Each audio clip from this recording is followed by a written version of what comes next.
This is the Ministry of Truth. I'm Gordon Comstock, and we're going to get into Volume 2 of The History of the Great American Fortunes by Gustavus Myers, a book that was written at the turn of the century, rather hard to get now. And Gustavus Myers was a muck-raking journalist. I find it suspicious that of all of the muck-raking journalists, this guy's work is harder to find than most of the others. That makes me suspect that maybe there's some truth in this work about the history of the great American fortunes. Maybe the holders of those American fortunes don't want us to know a few things in this book. Let's find out. This is Volume 2, again, Chapter 1. The origin of huge city estates. In point of succession and importance, the next great fortunes came from ownership of land in the cities.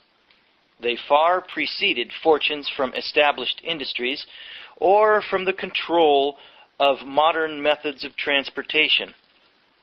Long before Vanderbilt and other of his contemporaries had plucked immense fortunes from steamboat, railroad, and street railway enterprises, the Astor, Golay, and Longworth fortunes were counted in the millions. In the 70 years from 1800, the landowners were the conspicuous fortune possessors. And although fortunes of millions were extracted from various other lines of business, the land fortunes were preeminent. At the dawn of the 19th century, and until 1850, survivals of the old patroon estates were to be met with. But these gradually disintegrated. Everywhere in the North, the tendency was toward the partition of the land into small farms, while in the South the condition was the reverse.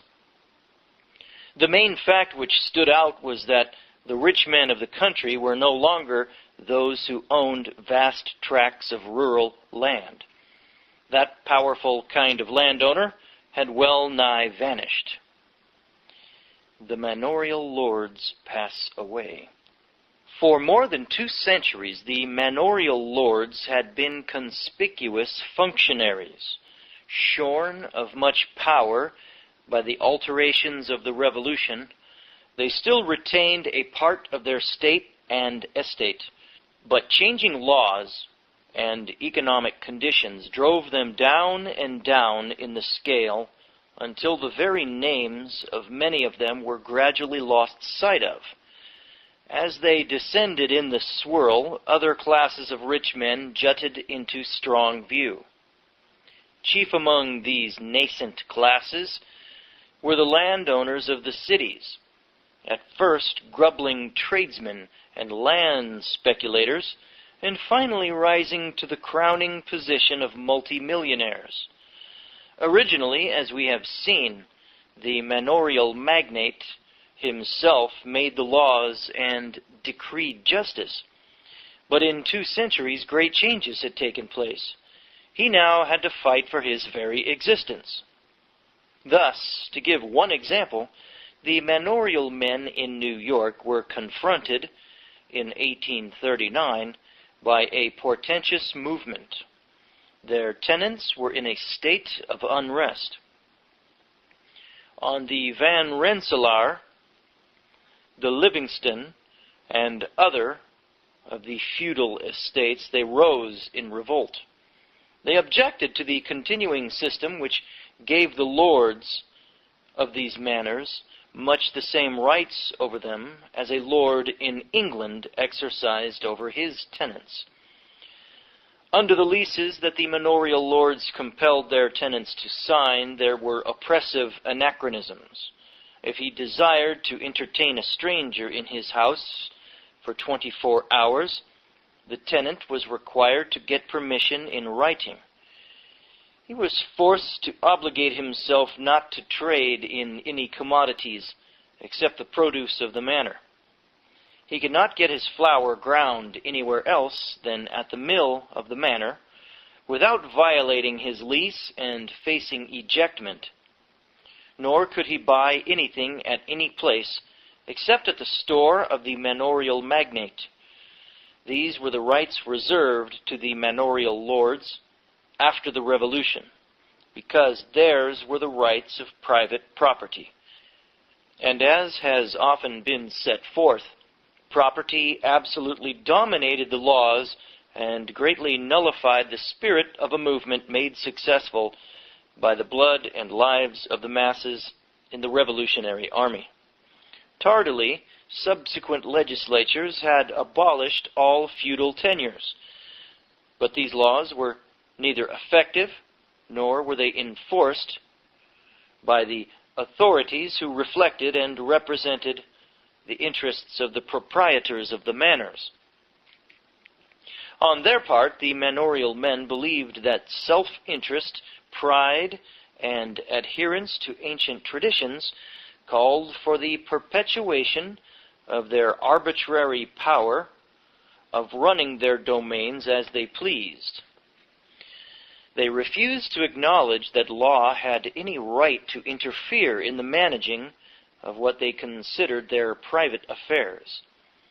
Eager to avail themselves of the police power of the law in dispossessing any fractious or impecunious tenant, and in suppressing protest meetings, they, at the same time, denounced law as tyrannical when it sought to inject more modern and humane conditions in the managing of their estates.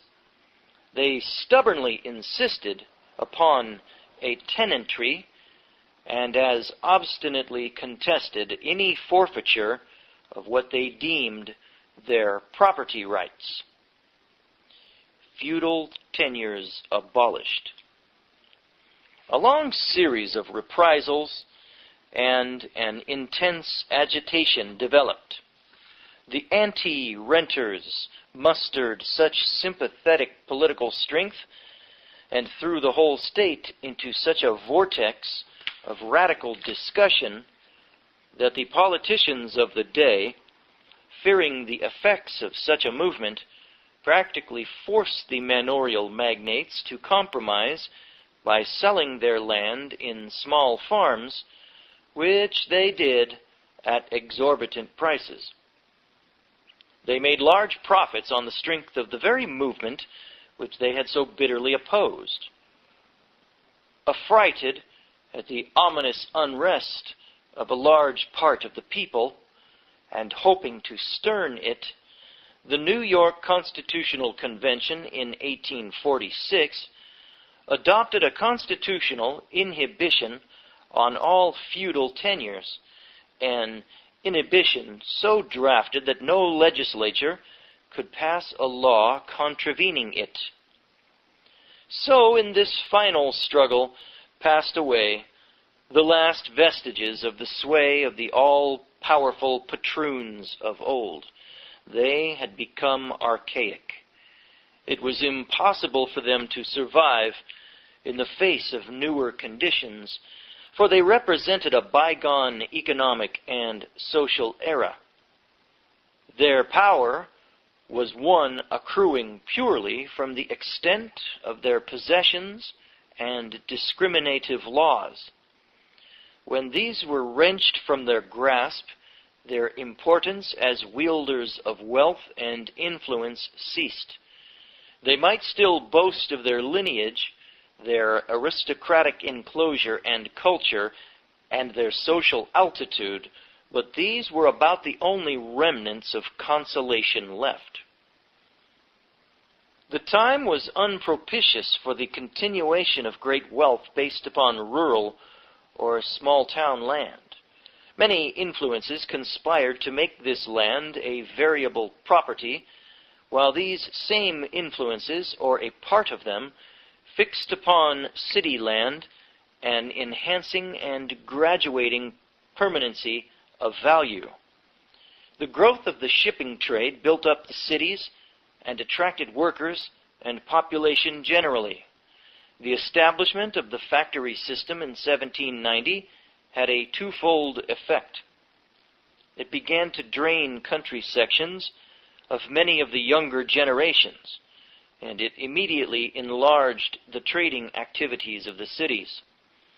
Another and much more considerable part of the farming population in the East was constantly migrating to the South and Southwest with their promising opportunities.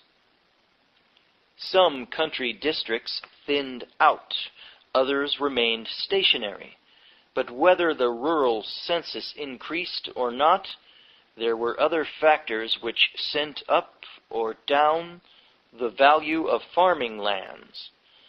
The building of a canal would augment the value of land in one section and cause stimulation and depress conditions in another section not so favored. Even this stimulation, however, was often transient.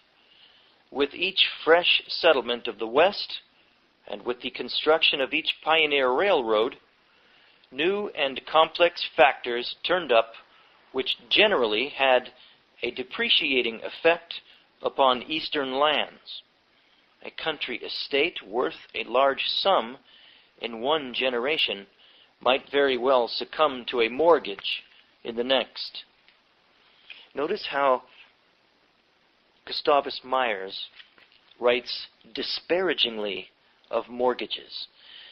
This is at the turn of the 20th century, the early 1900s, folks. This is when most Americans still realized that mortgages were for fools, as the Bible dictates.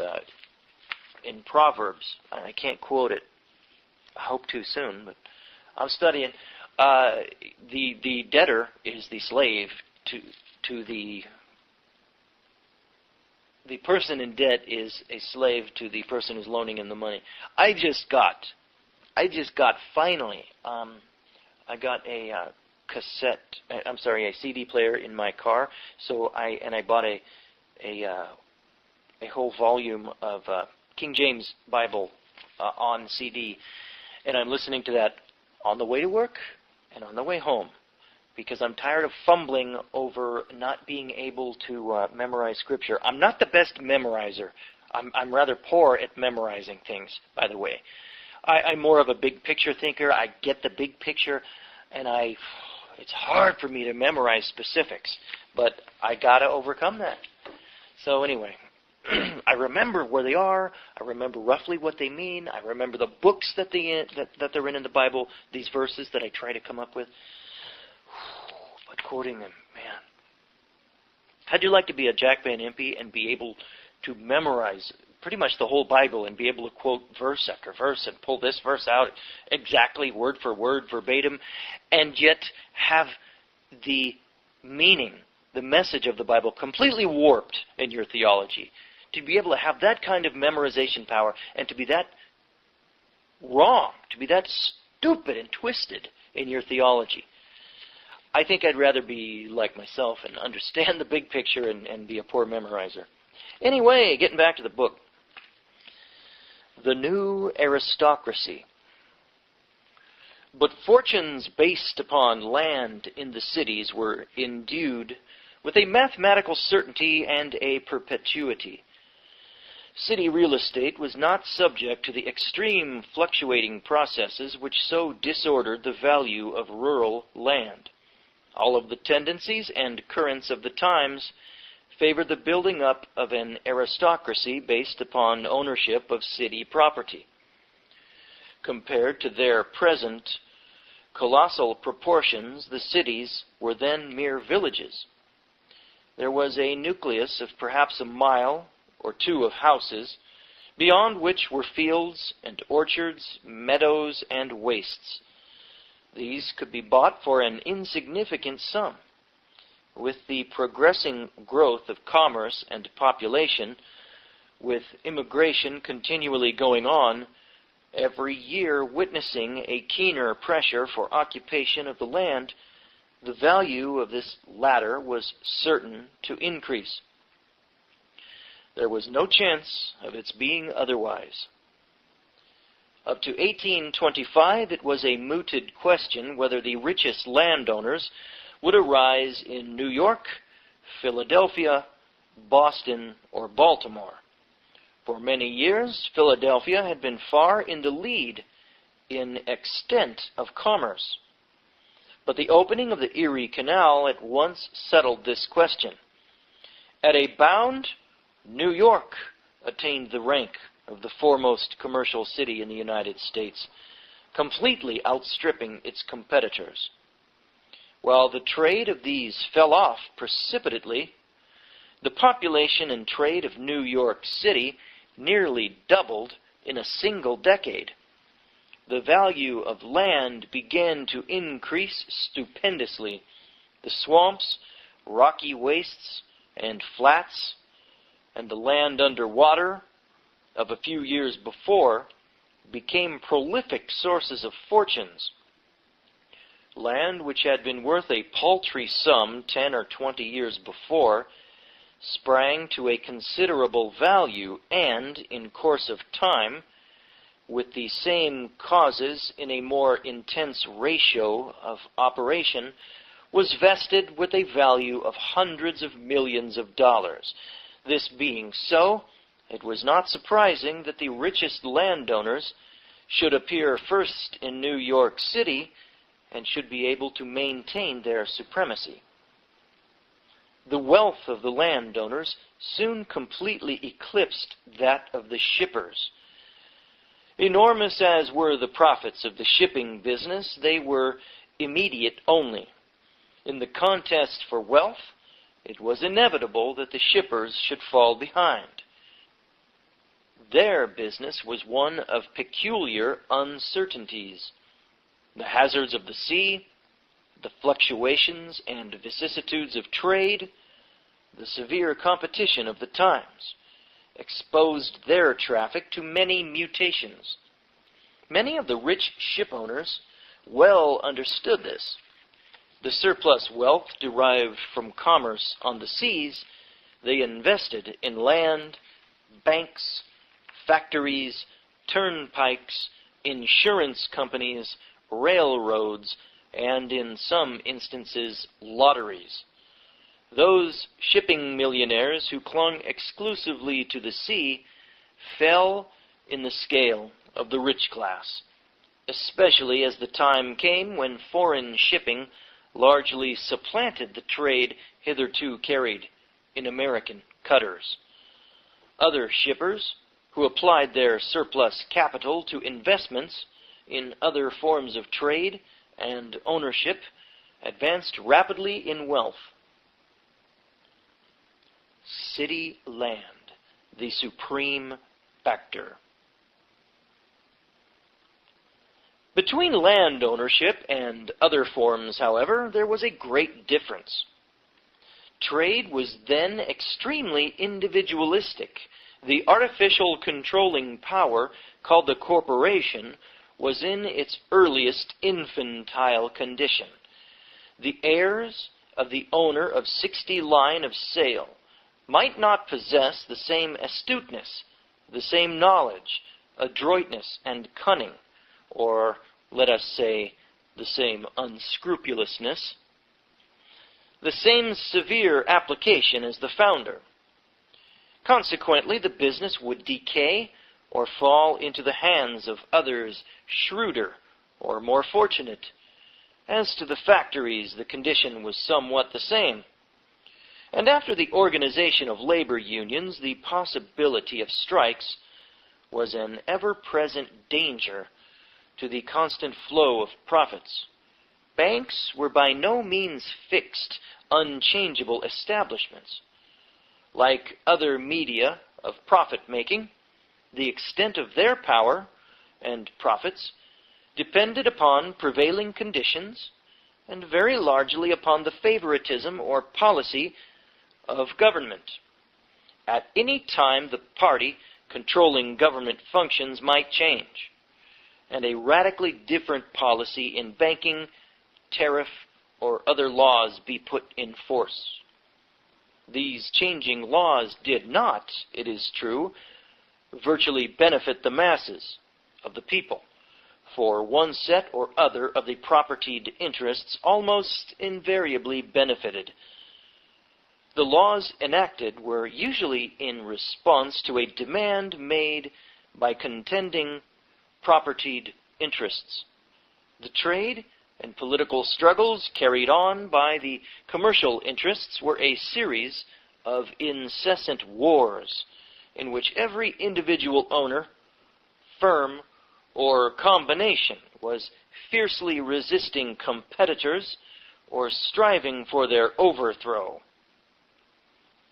The invulnerable landowner.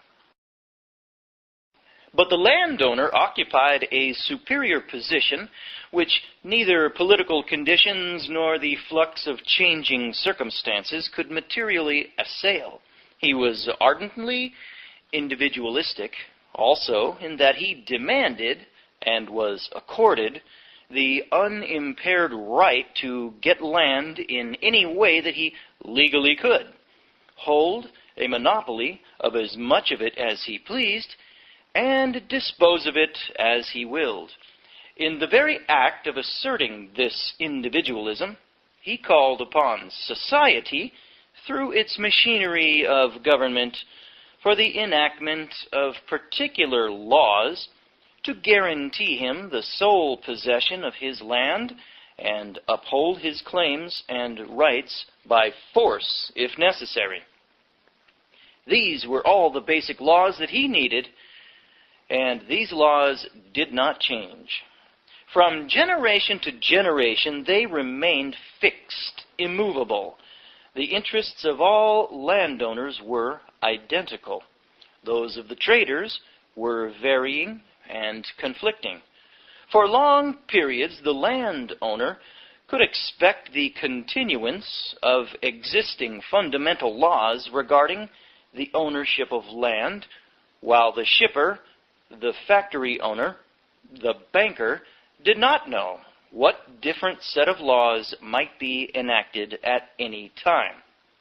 Furthermore, the landowner had an efficient and never-failing auxiliary. He yoked society as a partner, but it was a partnership in which the revenue went exclusively to the landowner. The principal factor he depended upon was the work of collective humans in adding greater and greater values to his land.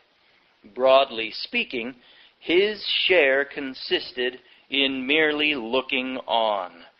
He had nothing to do except hold on to his land.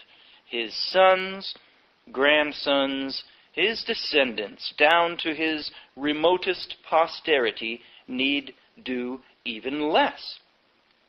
They could leisurely hold on to their inheritance, enlarge it, hire the necessary ability of superintendents, and vast and ever vaster riches would be theirs. Society worked feverishly for the landowner. Every street laid and graded by the city, every park plotted, and every other public improvement, every child born, and every influx of immigrants, every factory, warehouse, and dwelling that went up, all of these and more agencies contributed toward the abnormal swelling of his fortune. A prolific breeder of wealth. Under such a system, land was the one great, auspicious, facile, and durable means of rolling up and overshadowing fortune. Its exclusive possession struck at the very root of human necessity. At a pinch, people can do without trade or money, but land they must have, even if only to lie down on and starve. The impoverished, jobless worker, with disaster facing him, must first perforce give up his precious few coins to the landlord and take chances on food and the remainder. Especially is land in demand in a complicated industrial system which causes much of the population to gravitate to centers where industries and trade are concentrated and congested there. A more formidable system for the foundation and amplification of lasting fortunes has not existed. It is automatically self-perpetuating, and that it is preeminently so is seen in the fact that the large shipping fortunes of a century ago are now generally as completely forgotten as the methods then used are obsolete. But the land has remained land, and the fortunes then incubated have grown into mighty powers of great national and some of considerable international importance. It was by favor of these propitious conditions that many of the great fortunes based upon land were founded. According to the successive census returns of the United States, by far the greater part of the wealth of the country, as regards real estate, was and is concentrated in the North Atlantic Division and the North Central Division, the one taking in such cities as New York, Philadelphia, and Boston, the other Chicago, Cincinnati, and other cities. It is in the large cities that the great land fortunes are to be found. The greatest of these fortunes are the Astor, Gaulet, and Rhinelander estates in the east, and in the west, the Longworth and Field estates are notable examples. To deal with all the conspicuous fortunes based upon land would necessitate an interminable narrative. Suffice it for the purposes of this work to take up a few of the superlatively great fortunes as representatives of those based upon land. Vast fortunes from land. The foremost of all American fortunes derided from land is the Astor fortune. Its present bulk, embracing all the collateral family branches, is estimated by some authorities at about $300 million. Wow, this is in 1906 money, or 1900 money, somewhere around there. This, it is generally believed, is an underestimate.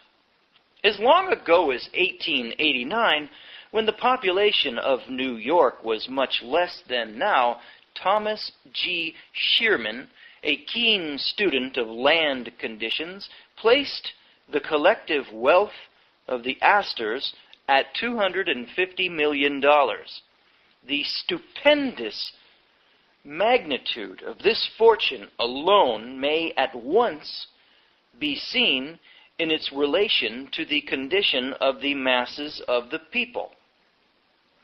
An analysis of the United States Census of 1900, compiled by Lucien Sanial, shows that while the total wealth of the country was estimated at about $95 billion, the proletarian class, composed chiefly of wage workers and a small proportion of those in professional classes, and numbering 20,393,137 persons, owned only about $4 billion. It is by such a contrast, bringing out how one family alone, the Astors, own more than many millions of workers, that we begin to get an idea of the overreaching, colossal power of a single fortune. This is why our Lord God mandated Jubilee years every 50 years. This is exactly why. The Goulet fortune is likewise vast. It is variously estimated at from $200 million to $225 million, although what its exact proportions are is a matter of some obscurity. In the case of these great fortunes, it is well nigh impossible to get an accurate idea of just how much they reach. All of them are based primarily upon ownership of land, but they also include many other forms, such as shares in banks, coal, and other mines, railroads, city transportation systems, gas plants, industrial corporations.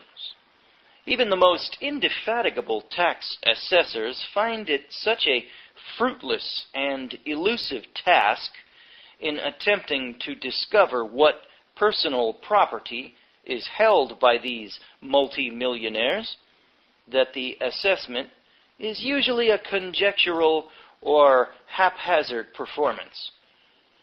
That's why they set up the dummy corporations. That's exactly why.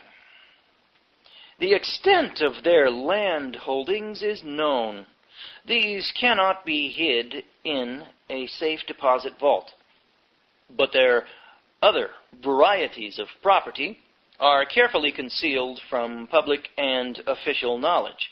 Since this is so, it is entirely probable that the fortunes of these families are considerably greater than is commonly estimated.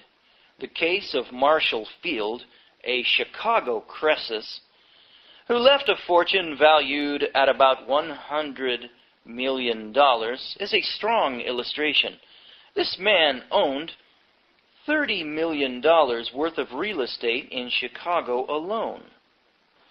There was no telling, however, what his whole estate amounted to, for he refused year after year to pay taxes on more than a valuation of $2,500,000 of personal property. Yet after his death in 1906, an inventory of his estate filed in January 1907 disclosed a clear taxable personal property of $49,977,270. He was far richer than he would have had it appear. Let us investigate the careers of some of these powerful landed men, the founders of great fortunes, and inquire into their methods and into the conditions under which they succeeded in heaping up their immense accumulations. Chapter 2 of Gustavus Myers is the History of the Great American Fortunes. This is Volume 2. Chapter 2, Volume 2. The inception of the Astor fortune. The founder of the Astor fortune was John Jacob Astor, a butcher's son. He was born in Waldorf, Germany, on July 17, 1763. At the age of 18, according to traditional accounts, he went to London, where a brother, George Peter, was in the business of selling musical instruments. 2 years later, with, quote, 1 good suit of Sunday clothes, 7 flutes, and 5 pounds sterling money, unquote, he emigrated to America. Landing in Baltimore, he proceeded to New York City. Here he became an apprentice to George Dieterich, a baker at number 351 Pearl Street, for whom he peddled cakes, as was the custom.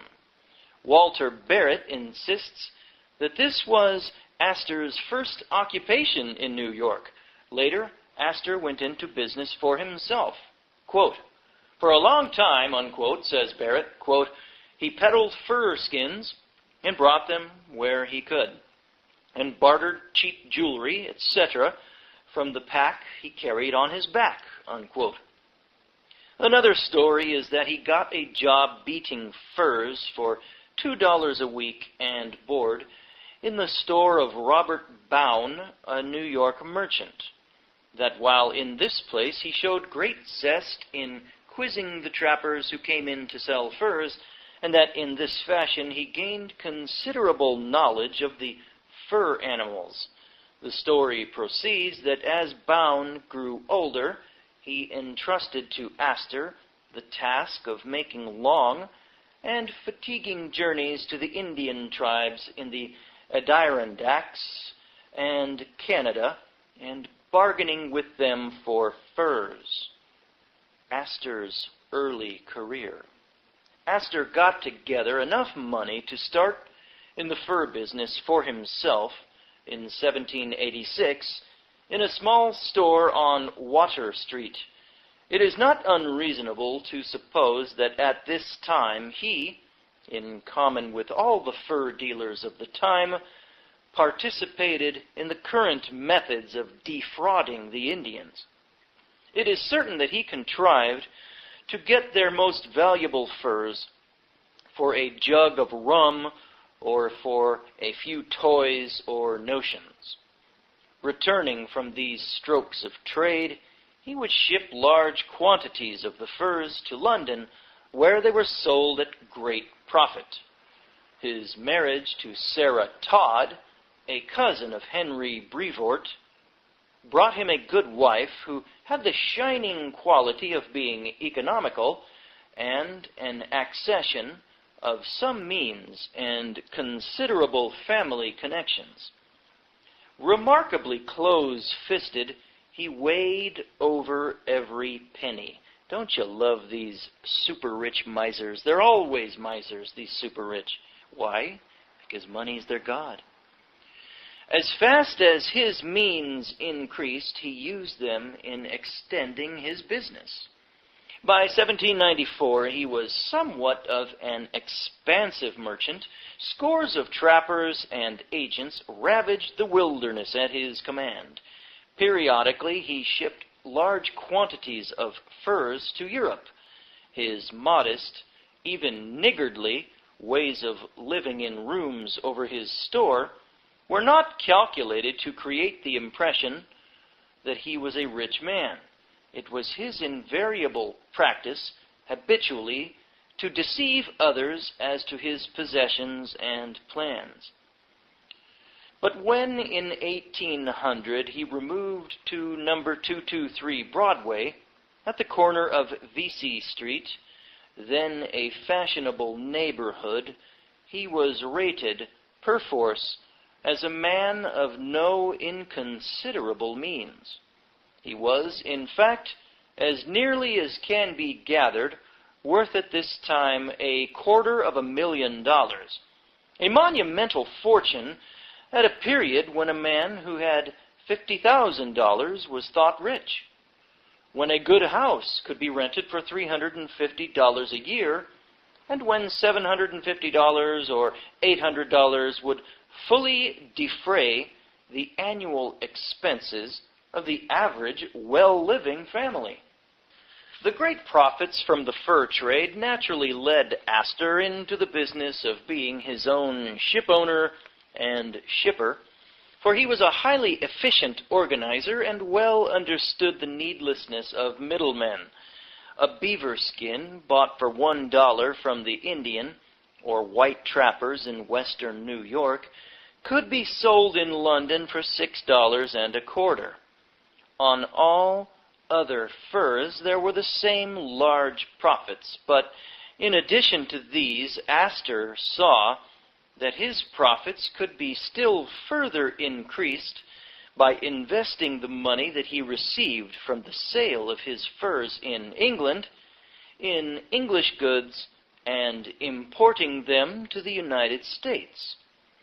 By this process, the profit from a single beaver skin could be made to reach $10. At that time, the United States depended upon British manufacturers for many articles, especially certain grades of woolen goods and cutlery. These were sold at exorbitant profit to the American people. This trade Astor carried on in his own ships. His methods in business. It is of the greatest importance to ascertain Astor's methods in his fur trade, for it was fundamentally from this trade that he reaped the enormous sums that enabled him to become a large landowner. What these methods were in his earlier years is obscure. Nothing definite is embodied in any documentary evidence. Not so, however, regarding the methods of the greatest and most successful of his fur-gathering enterprises, the American Fur Company. The, quote, popular writer, unquote, referred to before, says that the circumstances of Astor's fur and shipping activities are well known. On the contrary, they are distinctly not well known, nor have they ever been set forth. None of Astor's biographers have brought them out, if indeed they knew of them. And yet these facts are of the most absolute significance in that they reveal the whole foundation of the colossal fortune of the Astor family. The pursuit and slaughter of fur animals were carried on with such indefatigable vigor in the East that in time that territory became virtually exhausted. It became imperative to push out into the fairly virgin regions of the Mississippi and Missouri rivers and of the Rocky Mountains. The Northwest Company, a corporation running under British auspices, was then scouring the wilds west and northwest of the Great Lakes. Its yearly shipments of furs were enormous. Astor realized the inconceivably vaster profits which would be his in extending his scope to the domains of the far west, so prolific in opportunities for furs. In 1808, he incorporated the American Fur Company. Although this was a corporation, he was, in fact, the company all by himself. He personally supplied its initial capital of $500,000 and dictated every phase of its policy. His first ambitious design was to found the settlement of Astoria in Oregon, but the War of 1812 frustrated plans well underway, and the expedition that he sent out there had to depart. Had this plan succeeded, Astor would have been, as he rightly boasted, the richest man in the world, and the present wealth of his descendants, instead of being $450 million, would be manifold more. Monopoly based on force. Thwarted in his project to get a monopoly of the incalculable riches of furs in the extreme northwest, he concentrated his efforts on that vast region extending along the Missouri River, far north to the Great Lakes, west to the Rocky Mountains, and into the southwest. It was a region abounding in immense numbers of fur animals and, at that time, was inhabited by the Indian tribes, with here and there a settlement of whites. By means of government favoritism and the unconcealed exercise of both fraud and force, he obtained a complete monopoly, as complete and arbitrary as ever feudal baron held over seigneurial estates. Nominally, the United States government ruled this great sweep of territory, and made the laws and professed to execute them. In reality, Astor's company was a law unto itself. Sounds like the Dutch East India Company.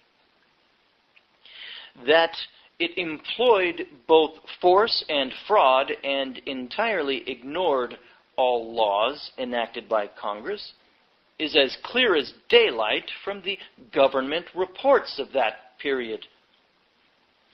The American Fur Company maintained 3 principal posts or depots of receiving and distribution, one at St. Louis, one at Detroit, the third at Mackinac, in response to an order from Lewis Cass, Secretary of War, to send in complete reports of the fur trade. Joshua Pilcher reported from St. Louis, December 1st, 1831, quote, "About this time, 1823, the American Fur Company had turned their attention to the Missouri trade, and, as might have been expected, soon put an end to all opposition. Backed as it was by any amount of capital, and with skillful agents to conduct its affairs at every point, it succeeded by the year 1827 in monopolizing the trade of the Indians on the Missouri, and I have but little doubt will continue to do so for years to come, as it would be rather a hazardous business for small adventurers to rise in opposition to it," unquote. In that wild country where the government at best had an insufficient force of troops, and where the agents of the company went heavily armed, it was distinctly recognized and accepted as a fact that no possible competitor's men or individual trader dare intrude. Sounds like the Rockefeller clan later on, their methods. To do it was to invite the severest reprisals, not stopping short of outright murder. The American Fur Company overawed and dominated everything. It defied the government's representatives and acknowledged no authority superior to itself, and no law other than what its own interests demanded. The exploitation that ensued was one of the most deliberate, cruel, and appalling that has ever taken place in this country. The debauching of Indians. If there was any one serious crime at that time, it was the supplying of the Indians with whiskey.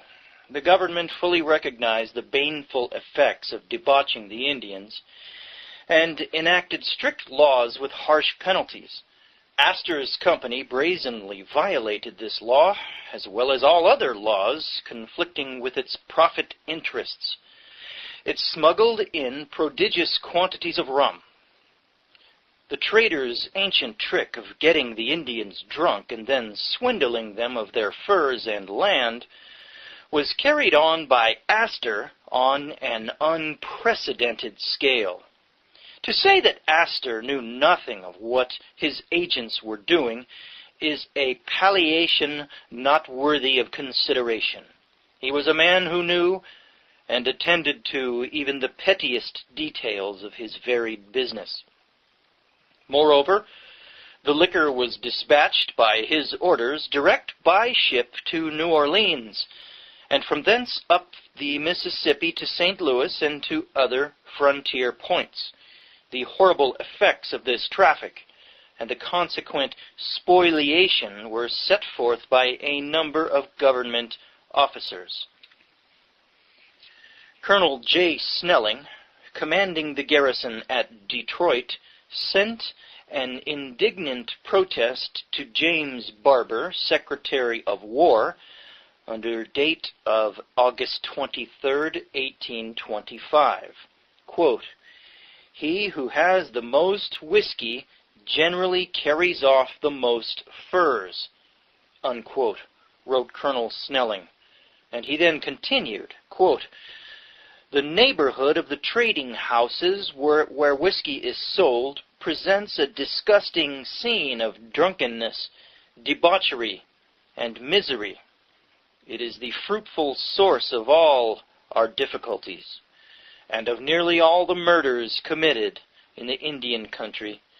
For the accommodation of my family, I have taken a house 3 miles from town, and in passing to and from it, I have daily opportunities of seeing the road strewn with the bodies of men, women, and children, in the last stages of brutal intoxication. It is true there are laws in this territory to restrain the sale of whiskey, but they are not regarded, unquote. Colonel Snelling added that during that year there had been delivered by contract to an agent of the North American Fur Company at Mackinac, parenthesis, he meant the American Fur Company, which, as we have seen, had one of its principal headquarters at that post and maintained a monopoly there. The North American Fur Company at Mackinac, 3,300 gallons of whiskey and 2,500 gallons of high wines. This latter liquor was preferred by the agents, he pointed out, as it could be, quote, increased at pleasure, unquote.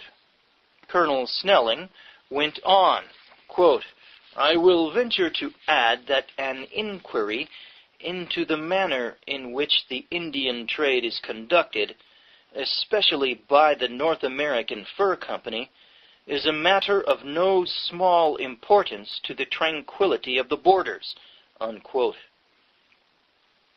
Violation of laws. A similar report was made the next winter by Thomas L. McKinney, Superintendent of Indian Affairs, to the Secretary of War. In a communication dated February 14th, 1826, McKinney wrote that, quote, the forbidden and destructive article, whiskey, is considered so essential to a lucrative commerce as not only to still those feelings of repugnance, but lead the traders to brave the most imminent hazards and evade, by various methods, the threatened penalties of law, unquote.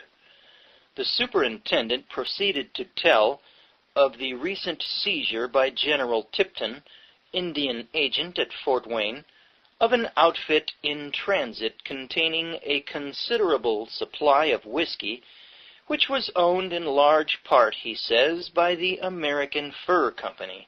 He then continued, quote, the trader with the whiskey, it must be admitted, is certain of getting the most furs. There are many honorable and high-minded citizens in this trade, but expediency overcomes their objections and reconciles them for the sake of the profits of the trade, unquote. In stating this fact, McKinney was unwittingly enunciating a profound truth, the force of which mankind is only now beginning to realize, that the pursuit of profit will transform natures inherently capable of much good into sordid, cruel beasts of prey, and accustom them to committing actions so despicable, so inhuman, that they would be terrified were it not that the world is under the sway of the profit system, and not merely excuses and condones, but justifies and throws a glamour about the unutterable degradations and crimes which the profit system calls forth. Living in a more advanced time, in an environment adjusted to bring out the best instead of the worst, Astor and his henchmen might have been men of supreme goodness and gentleness. As it was, they lived at a period when it was considered the highest, most astute, and successful form of trade to resort to any means, however base, to secure prophets. Let not too much ignominy be cast upon their memories. They were but creatures of their time, and their time was not that quote-unquote golden age, so foolishly pictured, but instead a wild, tempestuous, contending struggle in which every man was at the throat of his fellow man, and in a vortex which statesmen, college professors, editors, political economists, all praised and sanctified as, quote, progressive civilization, unquote. Like all other propertied interests, Astor's company regarded the law as a thing to be rigorously invoked against the poor, the helpless and defenseless, but as not to be considered when it stood in the way of the claims, designs, and pretensions of property. Superintendent McKinney reported that all laws in the Indian country were inoperative, so much dead matter. Andrew S. Hughes, reporting from St. Louis, October 31st, 1831, to Lewis Cass, Secretary of War, wrote, quote, "The traders that occupy the largest and most important space in the Indian country are the agents and engagees of the American Fur Trade Company. They entertain, as I know to be the fact, no sort of respect for our citizens, agents, officers, or the government, or its laws or general policy," unquote. After describing the, quote, baneful influence of these persons, unquote, Hughes went on, quote, "The capital employed in the Indian trade must be very large, especially that portion which is employed in the annual purchase of whiskey and alcohol into the Indian country for the purpose of trade with the Indians. It is not believed that the superintendent is ever applied to for a permit for the 100th gallon that is taken into the Indian country. The whiskey is sold to the Indians in the face of the government agents. Indians are made drunk and, of course, behave badly," unquote. Profit and its results. Not only, however, were the Indians made drunk with the express purpose of befuddling and swindling them, but in the very commission of this act, an enormous profit was made on the sale of the whiskey. Those who may be inclined to recoil with horror at the historic contemplation of this atrocity will do well to remember that this was simply one manifestation of the ethics of the trading class, the same class which formed and ruled government, made and interpreted laws, and constituted the leading, superior, and exclusive groups of high society.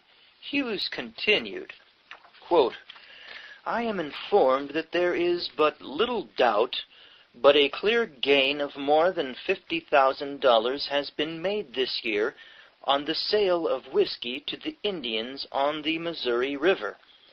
The prices are from $25 to $50 a gallon. Major Morgan, United States sutler at Cantonment, Leavenworth, says that thousands of gallons of alcohol has passed that post during the present year, destined for the Indian country," unquote. These official reports were supplemented by another on the same subject from William Gordon to General William Clark, at that time Superintendent of Indian Affairs. In his report, Gordon, writing from St. Louis, pointed out that, quote, "Whiskey, though not an authorized article, has been a principal and I believe a very lucrative one for the last several years," unquote. What a climax of trading methods. First, to debauch the Indians systematically in order to swindle them, and then to make a large revenue on the rum that enabled the company to do it. Undoubtedly, it was by these means that Astor became possessed of large tracts of land in Wisconsin and elsewhere in the West. But the methods thus far enumerated were but the precursors of others.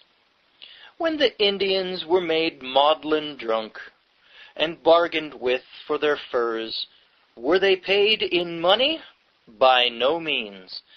The American Fur Company had another trick in reserve. Astor employed the cunning expedient of exchanging merchandise for furs. Large quantities of goods, especially woolens, made by underpaid adult and child labor in England and America, and representing the sweat and suffering of the labor of the workers, were regularly shipped by him to the West.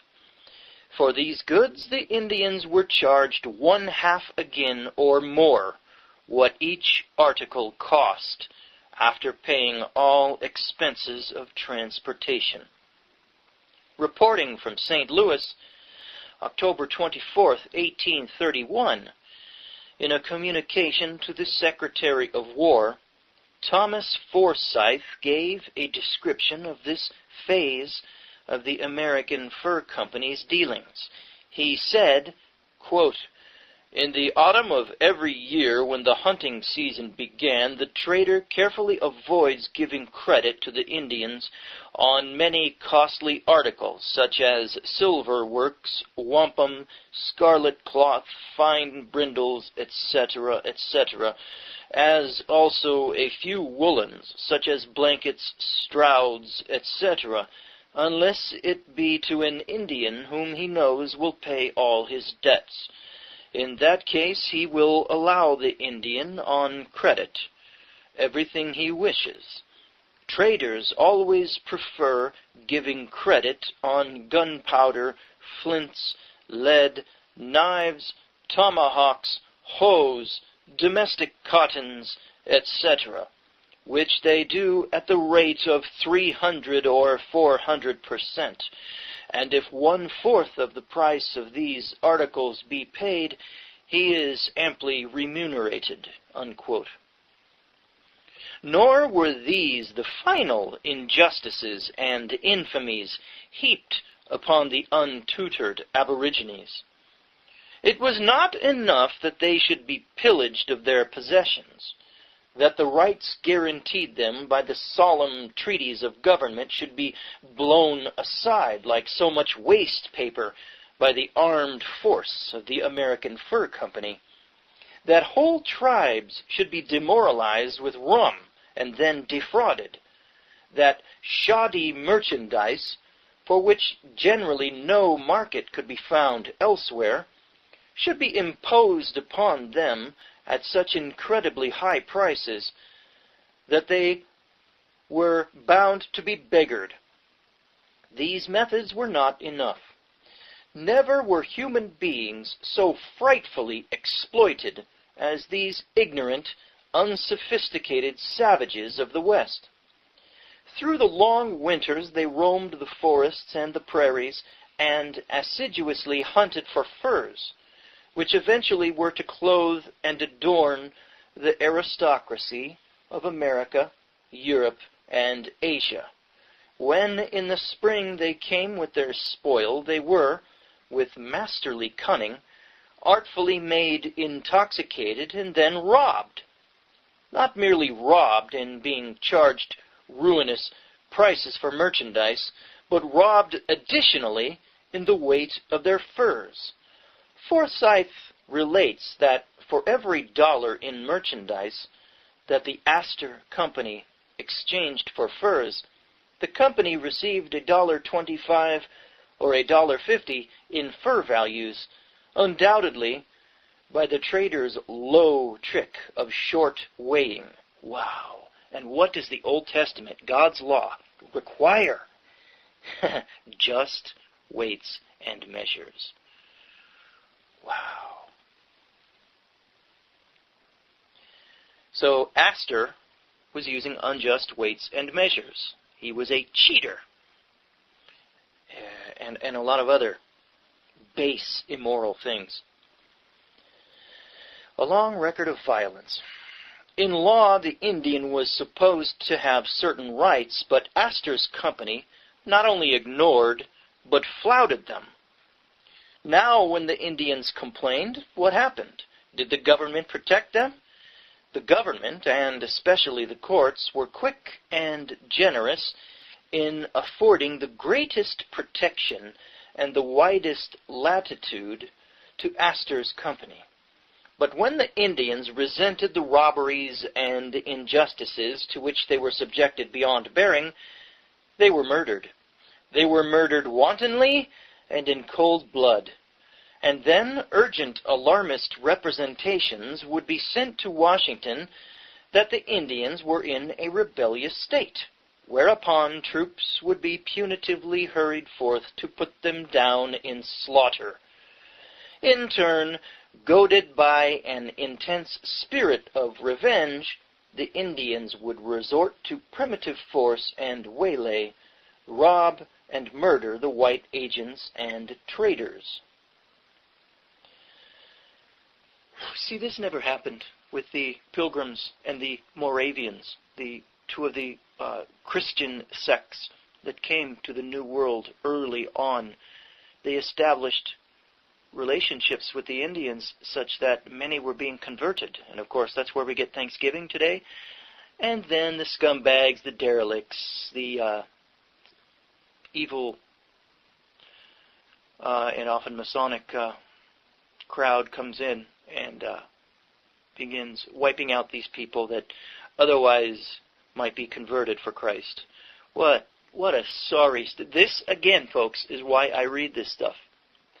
I read secular history so that you, dear listener, can be more easily reminded, can be more easily put in the habit of ceasing to trust in your human institutions. All of secular history is a march of folly, as Barbara Tuchman called it. It is a march of evil, of wanton acts of cruelty and selfishness, and name your other vice. Only in Jesus Christ will this world ever be fixed. Don't you forget it. Back to the book. From 1815 to 1831, more than 150 traders were robbed and killed by Indians. Many of these were Astor's men. But how many Indians were killed by the whites has never been known, nor apparently was there any solicitude as to whether the number was great or small. What did Astor pay his men for engaging in this degrading and dangerous business? Is it not a terrifying commentary on the lengths to which men are forced to go in quest of a livelihood, and the benumbing effects on their sensibilities, that Astor should find a host of men ready to seduce the Indians into a state of drunkenness, cheat and rob them, and all this only to get robbed and perhaps murdered in turn? I ask myself the same question.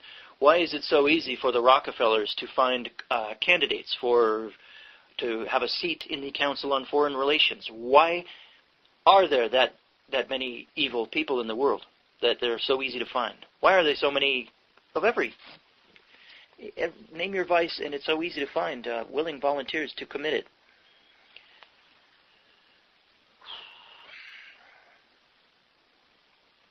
For 10 or 11 months in the year, Astor's subaltern men toiled arduously through forest and plain, risking sickness, the dangers of the wilderness, and sudden death.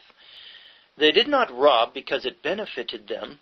It was what they were paid to do, and it was likewise expected of them that they should look upon the imminent chances of death as part of their contract. For all this, what was their pay? It was the trifling sum of $130 for the 10 or 11 months. But this was not paid in money. The poor wretches who gave up their labor, and often their health and lives, for Astor, were themselves robbed, or their heirs if they had any. Payment was nearly always made in merchandise, which was sold at exorbitant prices. Everything that they needed, they had to buy at Astor's stores. Boy, that's an old trick. By the time, read The Grapes of Wrath, by the time that they had bought a year's supplies, they not only had nothing coming to them, but they were often actually in debt to Astor. That's what you get for working with a shark. But Astor, how did he fare? His profits from the fur trade of the West were truly stupendous for that period. He himself might plead to the government that the company was in a decaying state of poverty. These pleas deceived nobody. It was characteristic of his habitual deceit that he should petition the government for a duty on foreign furs on the ground that the company was being competed with in the American markets by the British fur companies. At this very time, Astor held a virtual monopoly of fur trading in the United States. One need not be surprised at the grounds of such a plea. Throughout the whole history of the trading class, this pathetic and absurdly false plea of poverty has incessantly been used by this class, and used successfully, to get further concessions and privileges from a government which reflected and represented its interests. That's why the Rockefellers and the Carnegies set up their foundations. That's exactly why. Curiously enough, however, if a mendicant used the same plea in begging a mite of alms on the streets, the law has invariably regarded him as a vagrant to be committed to the workhouse. Astor's enormous profits. At about the identical time that John Jacob Astor was persistently complaining that the company was making no money, his own son and partner, William B. Astor, was writing from New York on November 25, 1831, to the Secretary of War that the company had a capital of about $1 million, and that, quote, "You may, however, estimate our annual returns at $500,000, unquote. Not less than $500,000 annual revenues on a capital of $1 million. These were inconceivably large returns for the time. Thomas J. Dougherty, Indian agent at Camp Leavenworth, estimated that from 1815 to 1830, the fur trade on the Missouri and its waters had yielded returns amounting to $3,330,000, with a clear profit of $1,650,000. This was unquestionably a considerable underestimate. It is hardly necessary to say that Astor, as the responsible head and beneficiary of the American Fur Company, was never prosecuted for the numerous violations of both penal and civil laws invariably committed by his direction and for his benefit. With the millions that rolled in, he was not only able to command the services of the foremost lawyers in warding off the penalties of law, but to have as his paid retainers some of the most noted and powerful politicians of the day.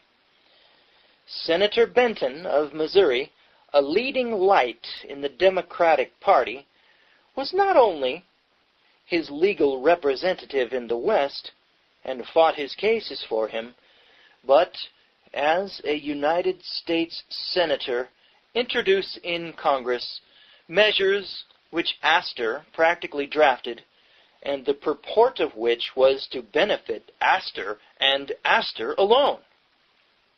Thus was witnessed a notorious violator of the law invoking aid of the law to enrich himself still further, a condition which need not arouse exceptional criticism, since the whole trading class in general did precisely the same thing. Okay, those were chapters 1 and 2 from Volume 2 of Gustavus Myers's The History of the Great American Fortunes. Makes you want to say the history of the great American scumbags. Again, why do I read secular history?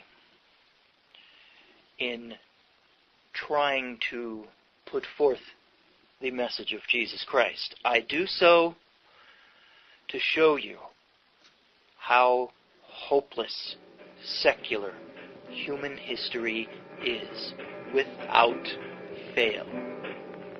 Drove them down and down in the scale until the very names of many of them were gradually lost sight of. As they descended in the swirl, other classes of rich men jutted into strong view. Chief among these nascent classes were the landowners of the cities, at first grubbling tradesmen and land speculators, and finally rising to the crowning position of multimillionaires. Originally, as we have seen, the manorial magnate himself made the laws and decreed justice. But in 2 centuries, great changes had taken place. He now had to fight for his very existence. Thus, to give one example, the manorial men in New York were confronted in 1839 by a portentous movement. Their tenants were in a state of unrest.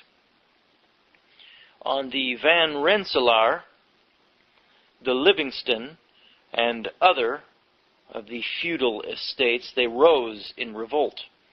They objected to the continuing system which gave the lords of these manors much the same rights over them as a lord in England exercised over his tenants. Under the leases that the manorial lords the Astor, Golay, and Longworth fortunes were counted in the millions. In the 70 years from 1800, the landowners were the conspicuous fortune possessors. And although fortunes of millions were extracted from various other lines of business, the land fortunes were preeminent. At the dawn of the 19th century, and until 1850, survivals of the old patroon estates were to be met with. But these gradually disintegrated. Everywhere in the north, the tendency was toward the partition of the land into small farms, while in the south the condition was the reverse. The main fact which stood out was that the rich men of the country were no longer those who owned vast tracts of rural land. That powerful kind of landowner had well nigh vanished. The manorial lords pass away. For more than 2 centuries, the manorial lords had been conspicuous functionaries. Shorn of much power by the alterations of the Revolution, they still retained a part of their state and estate.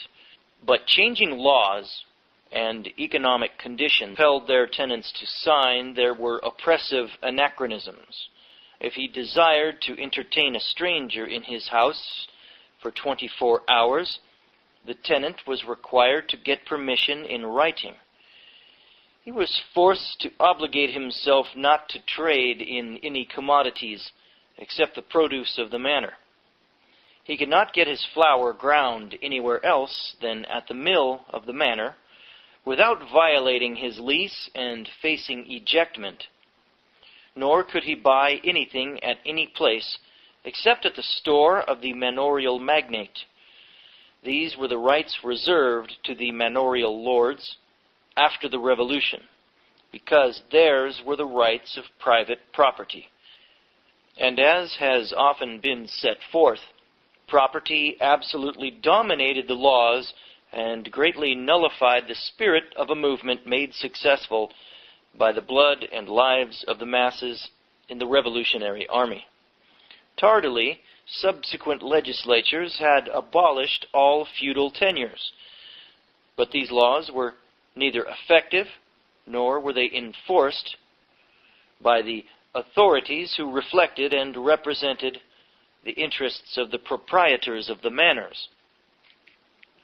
On their part, the manorial men believed that self-interest, pride, and adherence to ancient traditions called for the perpetuation of their arbitrary power of running their domains as they pleased.